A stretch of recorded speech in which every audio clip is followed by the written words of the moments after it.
Kraksal Sanja Jorao Sondon Potrika Tangnok Boskango Khlaijakha Koktwma Thumnai Sudip Datta Bhowmik Philsni Thowimani Sal Jati Kusung Sogoi Bono Muito Khlaika Sakango Bobai Baksa Samung Khlainai Koktwma Thumnai Rok Besidok Ungkha Tabuk Bo Sosti Maniako Koktwma Thumnai Sudip Datta Bhowmik Nambo Thanai Rok Aboni Bagai Besing Kabo Justice ni Khorang Kraksal Sanja Jorao Sondon Potrika Tangnok Boskango Khlaijakha Koktwma Thumnai Sudip Datta Bhowmik Philsni Thowimani Sal Jati Kusung Sogoi Bono Muito Khlaika Sakango Bobai Baksa Samung Khlainai Koktwma Thumnai Rok Patimungno Tei Belai Khadu Jagmani Kok Shakha Sondon Potrika ni Nokphang Subol Kumar De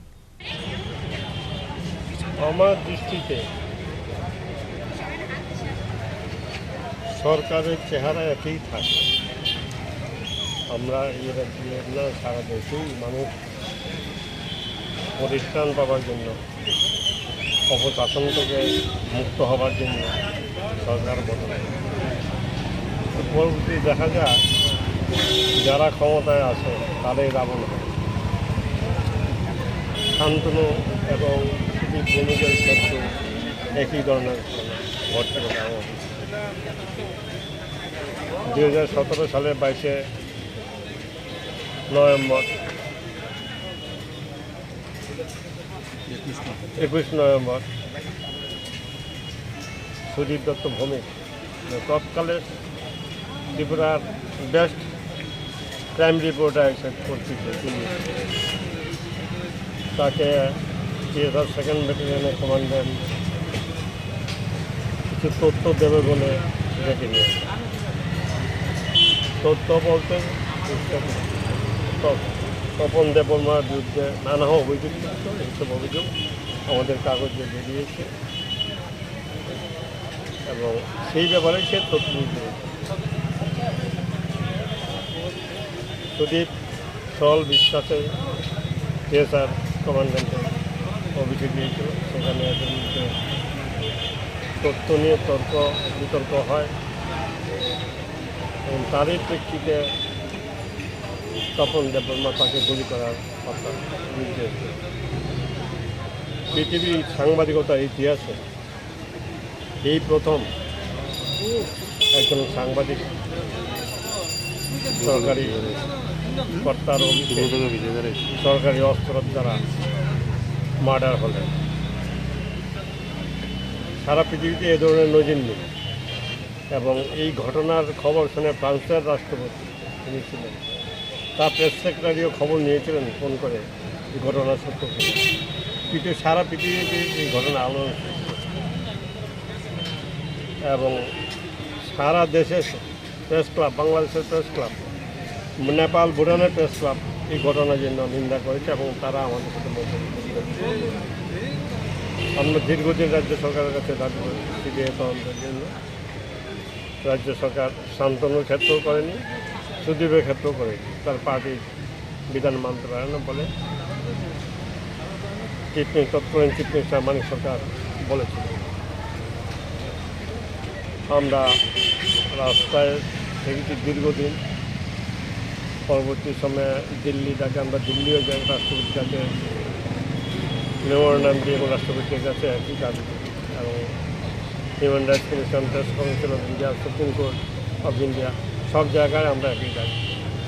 কলকাতায়ও আমরা পথ অবরোধ, দিল্লিতেও পথ অবরোধ। এই সমস্ত ঘটনার প্রেক্ষিতে সারা রাজ্যে একটি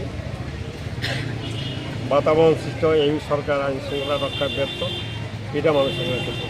আমরা সেই বছর দুর্গাপুজোয় বিভিন্ন স্থানে গিয়ে সুদীপের ছবি লাগিয়েছে পূজা মণ্ডপের সামনে, সেখানে গিয়ে আমরা শ্রদ্ধা জানিয়েছি। মানে ঘটনা কতটুকু পৌঁছেছিল সারা রাজ্যেই সেটা এবং বিপ্লব দেব তার শপথ গ্রহণ অনুষ্ঠানে স্বীকার করেছেন যে সাংবাদিকদের এই মুভমেন্টের ফলেই এই রাজ্যে একটি নতুন সরকার। আমরা আশা করেছিলাম নতুন সরকার এসে সুদীপ শান্তনুর ব্যাপারে হত্যার ব্যাপারে তদন্তের জন্য বিশেষ ব্যবস্থা নেবেন। মুখ্যমন্ত্রী নিজে আমাদের আন্দোলনস্থলে এসে মন্ত্রিসভার সিদ্ধান্তের কথা জানিয়ে গেছেন যে বিষয়টি সিবিআইকে তদন্ত করার জন্য দেওয়া হয়। আমরা তার প্রেক্ষিতে আমরা তখন মতদান প্রত্যাহার করি। এ পর্যন্তই সিবিআই মামলাটি নিয়েছে, কিছুদিন জব করেছে, দুজন অ্যারেস্ট হয়েছে, আরও তখন ছাড়া। এর পরবর্তী সময়ে আর সরকারের তরফেও কোনো রকম, রাজ্য সরকারের তরফেও কোনো রকম প্রতিক্রিয়া বা দিল্লিতে দরবার করার বিষয় আমরা চিঠিপত্র দিয়েছি, কিন্তু তাতে খুব একটা ইয়ে করিনি। অন্য যে কয়টা সিবিআই ইনকোয়ারি ত্রিপুরা রাজ্য হয়েছে সেটাতেই ইটের আলো সেই জায়গায় আজকে অবধি এই ঘটনার সুষ্ঠু তদন্ত হয়নি, সিবিআই করতে পারেনি। আর 10টা কেস তো এটাও ফেলে রেখে দিয়েছে। ইন্ডিয়ামিটান যে মূল হত্যাকারী, সে সরকারের নিষ্ক্রিয়তার জন্য হাইকোর্ট থেকে জামিন নিয়ে নিয়েছে। আরও কয়েকজন জামিন পেয়েছে, এদের কেউ কেউ সমিতি চাকরিতেও জয়েন করে ফেলেছে। এই হলো আমাদের বিচার ব্যবস্থা, এই হলো আমাদের প্রশাসন।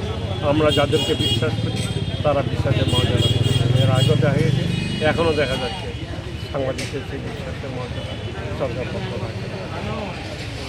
আমরা যতদিন এই বিষয়টির বিচার না পাবো আমরা আবার রাস্তায় নামবো, সেই চিন্তাতে আছি। আজকে এটা আমরা প্রারম্ভিকভাবে আমাদের অফিসে করলাম, বিষয়টি নিয়ে আমরা আবার রাস্তায় নামবো। ব্যুরো রিপোর্ট, চিনি খরাং।